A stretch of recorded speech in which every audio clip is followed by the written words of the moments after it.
morning, everybody.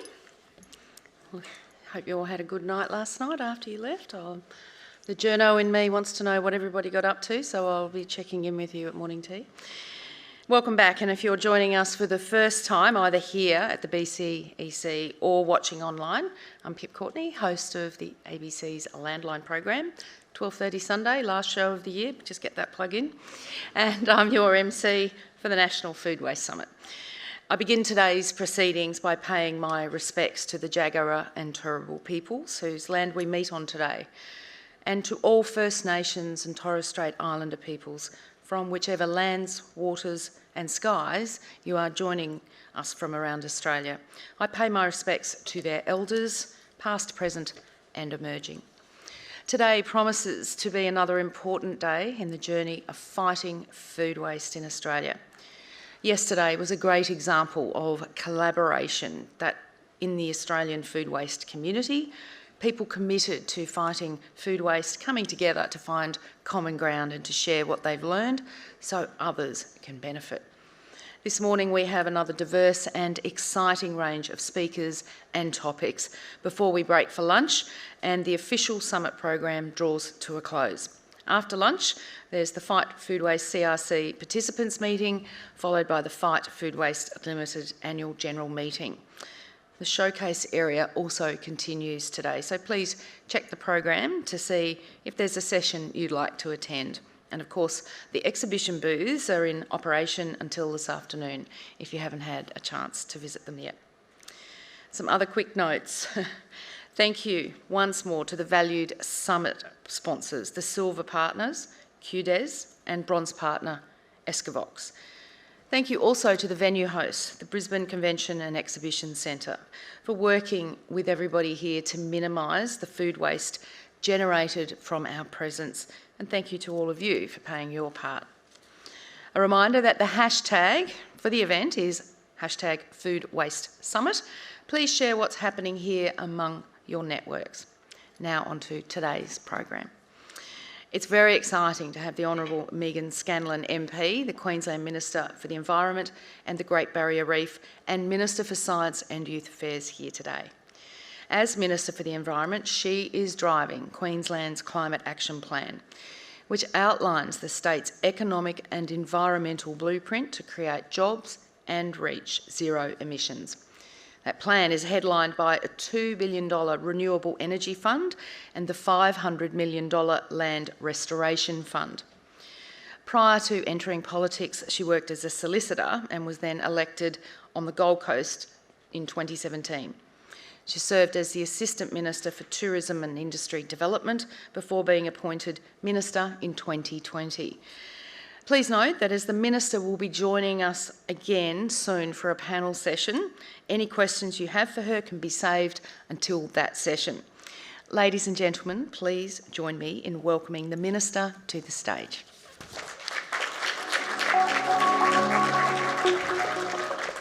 Thanks, Pip. Thank you so much for having me today. I too would like to start by respectfully acknowledging the traditional custodians of the land on which we meet today, the Jagera and Turrbal people, and pay my deepest respects to elders past, present and emerging today. I'd also like to acknowledge some of the in conversation, not conservation, you can tell I've also got environment in my portfolio, panellists who will be joining us on the stage shortly, John D and Mark Barthel, and of course all to the event organisers who have been a part of bringing this event today and yesterday. We're really proud as a government to be able to support this event because of course we've got a big challenge as a state and as a nation when it comes to tackling food waste. And just late last year, as part of some of the changes, significant changes we made to our waste levy, we announced a $1.1 billion recycling and jobs fund, which is the largest investment ever in recycling and resource recovery in Queensland's history. And we committed those funds to make sure that we could really focus particularly on organic waste. And one of the things we acknowledged in particular in Queensland is it's a very big state. In case anyone who is from other jurisdictions hasn't noticed, it's incredibly complex. South East Queensland is fairly similar, but we have very remote, particularly First Nations communities and other regional communities that have a whole range of complex challenges when it comes to getting getting a system like Organics FOGO in place. So what we acknowledged was we really did need to make sure that we underpinned anything that we did with quite substantial investment, but that we did that with a very regional lens. And so one of the key things we are doing as a government is actually doing regional plans. And I think some of you may have already heard about that yesterday, and we'll hear more about that today. But part of that is working with those councils and industry to make sure that we're making place-based solutions, and that fund then will deliver investment not only for curbside collection services but also the infrastructure and the behaviour change campaigns that we need to go with that. And just last month I was really pleased to join with the federal government in announcing some investment, particularly in the infrastructure space. As many of you know, there's the $67 million Food Waste for Healthy Soils Fund, which is aiming to increase Australia's organic waste recycling rates from 49% to 80%. So we've announced the first one of those particular projects that has received funding, which is Phoenix Power on the Gold Coast. They're able to double their composting capacity just from this investment alone, and they are one of many who will be receiving investment from the Queensland Government and the federal government. But what we also acknowledged was we really needed to do some trials to understand how we did this rollout effectively. And so one of the things we've done is provided $1 million to do trials in particularly different areas throughout the state. So we're doing them in Lockyer Valley, in Rockhampton, and also in parts of southeast Queensland. Some councils are also doing that work as well, so acknowledge their work. But that's really to understand how the rollout can work effectively. On top of that, we also have the complexity, like many other jurisdictions, with lots of multi-unit dwellings, and so we're doing a trial there as well as a commercial setting trial. And I was just in Townsville recently where we had a look at the trial that they're undertaking there. They're working with another program that we fund called the Plastic Free Places program, which is working with essentially restaurants, cafes who have been able to divert a huge amount of food waste by doing this program. But again, we can learn some of the things that have worked well and what haven't worked well before we go down the path of implementing this across the state. When I first got into the role, the biggest thing that was said to me by both industry, but also people in the conservation sector as well, was that we really needed to make sure that we got that education piece right. And so what we've done through our $1.1 billion fund is essentially slice it up into three areas. One, which is around how do we support those local communities to roll out the infrastructure? How do we support industry to do that as well in terms of the bigger infrastructure needed?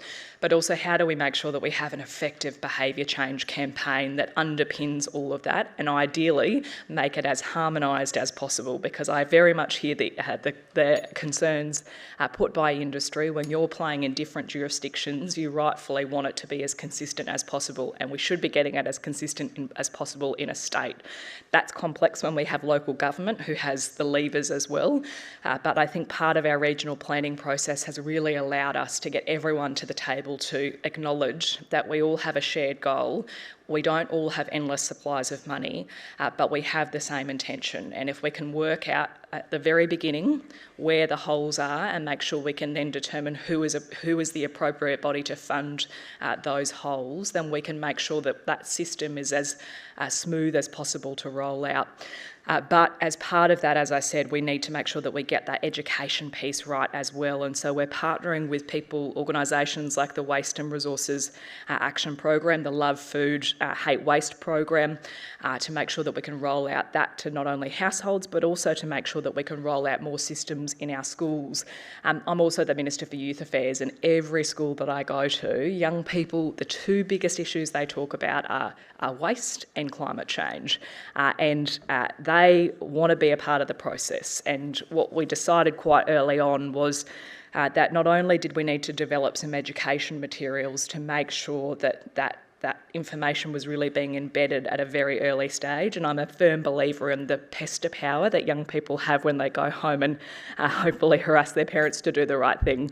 But we wanted to make sure that they felt like they were part of this journey as well. And so we provided some organic school grants, and they were so incredibly popular that the first round, that we've just opened up a second round. The first round provided 216 schools with funding, essentially, to roll out systems that they designed. And so some of them have worked really well, some of them probably need some improvements, but I think part of the beauty of the program is that young people have really had a seat at the table and being able to research and look at what works and what doesn't work and learn from that. And they've funded things like veggie gardens, worm farms, composting bins, source separation bins. It's been really fantastic to get around and see how they're all doing it slightly differently. One school purchased a goat, I think, so they've got some creative solutions.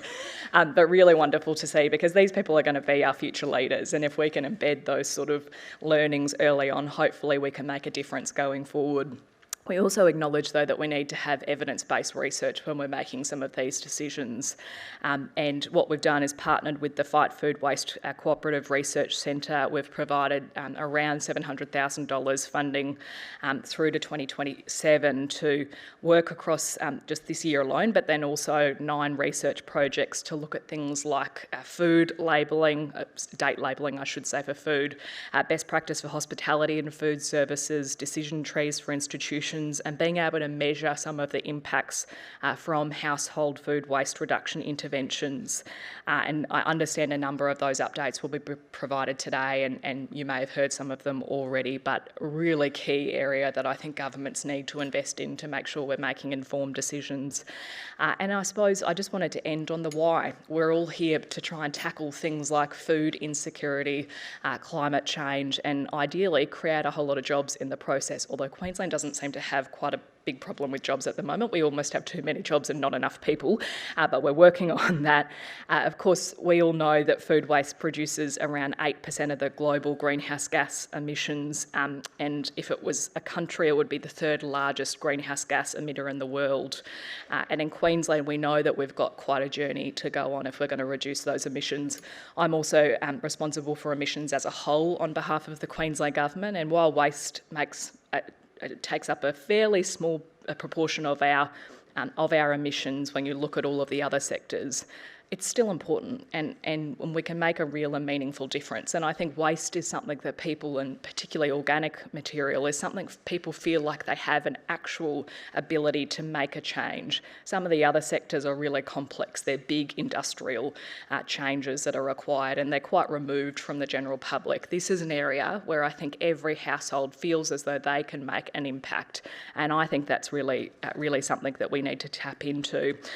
We also know, obviously, that it's better for our soil health and for our broader health, and so there's other investment reasons why we should be focusing in this space. But the thing that most horrified me was the figure that 1/3 of the world's food is wasted, and at a time where we know lots of people are feeling the pressures of inflation, of cost of living, the fact that so many people are still purchasing more than they are consuming and it's going into landfill is really concerning. And so we all need to work to ideally, obviously, divert that food from going to landfill each year, and we're doing that through funding some food waste organisations like Fair Share, Food Bank, Oz Harvest, Second Bite, IFYS, Urban Angels, Community Kitchen and the Rock Family and Community Support. We provided them some funding about a year ago, and we've got another round open right now. But we acknowledge that we need to do more than that. We actually need to get people to make informed decisions to stop purchasing so much food in the first place. And so we're also embedding, as I said, some more education material to get people to think about it. It's wasted food, it's wasted money at a time where people don't have a lot of excess money, and so we really need to be making sure people are making those informed decisions going forward. So I just wanted to conclude by saying thank you so much for coming to Queensland and participating in this conversation. It's something I feel really passionately about, and I think lots of people across our country increasingly are really passionate about.